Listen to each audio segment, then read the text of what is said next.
ঘরে থাকা শুধুমাত্র আটা দিয়ে যে এত মজার নাস্তা হয়, সত্যি না দেখলে খুব মিস করবে। আটা দিয়ে আজকের মজার নাস্তা রেসিপি বানানোর জন্য এত চুলায় একটা প্যান বসিয়ে দিয়েছি। তারপর এখানে দিয়ে দিলাম 2 টুকরো তেজপাতা আর 2টো এলাচ। এখানে দিয়ে দিলাম হাফ কাপ পরিমাণে সুজি। তো সুজি দিয়ে ঘিয়ের সাথে ভালো করে সুজিটাকে আগে একটু ভেজে নিব। সামান্য উপকরণে আজকে মজাদার নাস্তাটি বানিয়ে দেখাবো। আশা করব পুরো ভিডিওটি তোমরা না টেনে দেখতে থাকবে। সুজিটাকে বেশ কিছুক্ষণ একটু ভেজে নিয়েছি, 5 মিনিটের মতো। তারপরে এখানে দিয়ে দিলাম লিকুইড দুধ। 1 কাপ দুধ দিয়েছি। দুধটা দিয়ে এখানে আমি দিয়ে দিলাম 1 কাপ পানি। এগুলো দিয়ে অনবরত নেড়ে তারপরে একটা নাস্তা বানানোর জন্য পুর রেডি করে নিব। তো এটাকে অনবরত নেড়ে তারপরে রান্না করে নিব। এ পর্যায়ে চুলাটা আমার মিডিয়াম টু লো আছে জাল করে নিব, না হলে তলানিতে লেগে যেতে পারে। তারপর এখানে দিয়ে দিলাম 1 কাপ পরিমাণে চিনি। তো মিষ্টি তোমরা স্বাদ অনুযায়ী দিয়ে নিবে। চিনিটা দিয়ে আবারও ভালোভাবে নেড়েচেড়ে এটাকে মিশিয়ে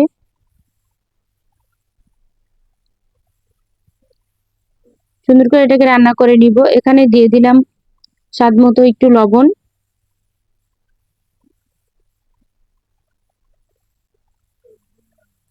খুবই সহজ, ঝটপট, অসাধারণ এই নাস্তাটি বানিয়ে নিব। তোমরাও চাইলে এটা বাসায় একবার ট্রাই করে দেখতে পারো। এই তো এটা আমার রান্না হয়ে গেছে। এখন এখানে আমি দিয়ে দিব আবারও 1 চামচ ঘি। ঘি দিলে এর স্বাদটা অনেক ভালো আসে। এটা আমার রান্না হয়ে গেছে।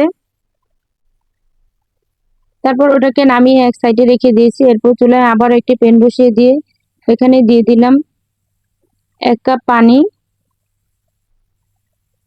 আর এর সাথে দিয়ে দিলাম 1 চামচ লবণ। স্বাদ অনুযায়ী লবণ দিয়ে নিয়েছি। তো তারপর এখানে দিয়ে দিলাম 2 টেবিল চামচ পরিমাণ সয়াবিন তেল। এখানে তেলটা দিলে আটা ডোটা খুব মসৃণ হয়, এটা একদম দানা দানা থাকবে না। অবশ্যই চেষ্টা করবে এখানে একটু তেল দিয়ে নেওয়ার। তো তারপর পানিটা ফুটে আসা পর্যন্ত অপেক্ষা করব। এই তো পানিটা ফুটে গেছে। তারপর এখানে আমি দিয়ে দিচ্ছি 2 কাপ পরিমাণে আটা। এটাকে দিয়ে ভালো করে একটু মিশিয়ে নিব। এই তো এটাকে আমি নামিয়ে নিয়েছি চুলা থেকে। তারপরে এটা গরম থাকা অবস্থায় হাতের সাহায্যে একটু মথে নিব।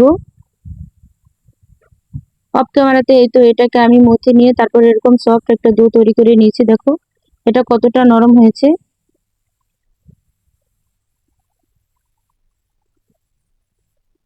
তারপর চলে আসলাম, পিঠাটাকে আমি তো বানিয়ে নিব। খুবই সহজ, অনেক অল্প সময়ে নাস্তাটি বানানো যায়। তারপর এটা আমি একটা পিঁড়ির সাহায্যে রুটির মতো বানিয়ে নিব। রুটির মতো বেলে তারপর এখানে নাস্তাগুলো আমি বানিয়ে নিব। হাতে মাত্র 10 মিনিট সময় থাকলে আর ঘরে কিছু সামান্য পরিমাণে আটা থাকলেই তোমরা ঝটপট এই নাস্তাটি বানিয়ে দিতে পারো। দেখো রুটিটা আমি এরকম পাতলা করে বেলেছি। এটা খুব বেশি পাতলাও না, খুব বেশি মোটাও না। এরকম ভাবে এটাকে বেলে নিতে হবে। তারপর এখানে বানিয়ে রাখা আগে সুজির পুরটা, এটাকে আমি একটা চামচের সাহায্যে এই তো রুটির উপরে দিয়ে দিচ্ছি এক সাইডে। এরপর এটাকে এভাবে উল্টে তারপর হাত দিয়ে চেপে চেপে এভাবে পিঠাগুলোকে বানিয়ে নিব। এটা বানানো যতটাই সহজ, খেতে ততটাই মজা। দেখলে তো এভাবে একটা কাঁটা চামচের সাহায্যে এটাকে আমি কেটে নিলাম। তোমরা এটা ছুরির সাহায্যে কেটে নিতে পারো। একইভাবে আমি সবগুলো পিঠা বানিয়ে নিব।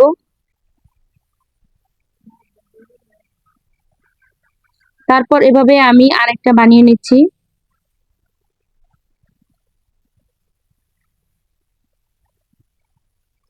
এই তো আমি অনেকগুলো পিঠা একসাথে বানিয়ে নিয়েছি। দেখলে তো কতটা সুন্দর হয়েছে। তো এগুলোকে এবার ভেজে নিব। চুলায় আবার একটি প্যান বসিয়ে দিয়ে এখানে আমি দিয়ে দিলাম পরিমাণ মতো তেল। এখানে আমি পিঠাগুলো ডুবো তেলে ভাজবো, এজন্য একটু বেশি করে তেল দিয়েছি। তারপর এক এক করে সবগুলো পিঠা আমি এখানে দিয়ে দিলাম।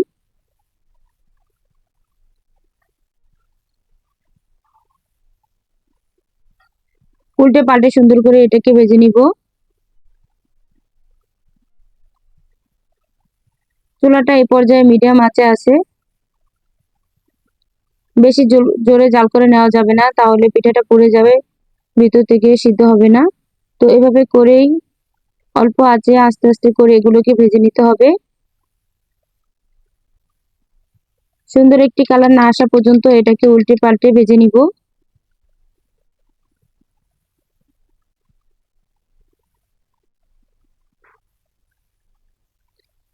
তোমরা যারা ভিডিওর এই পর্যন্ত চলে এসেছো, প্লিজ ভিডিওতে একটা লাইক দিয়ে ভিডিওটি কন্টিনিউ করবে। আজকাল আমার বন্ধুরা দেখি ভিডিও দেখে কমেন্ট করে কিন্তু একটি লাইক দিতে ভুলে যায়।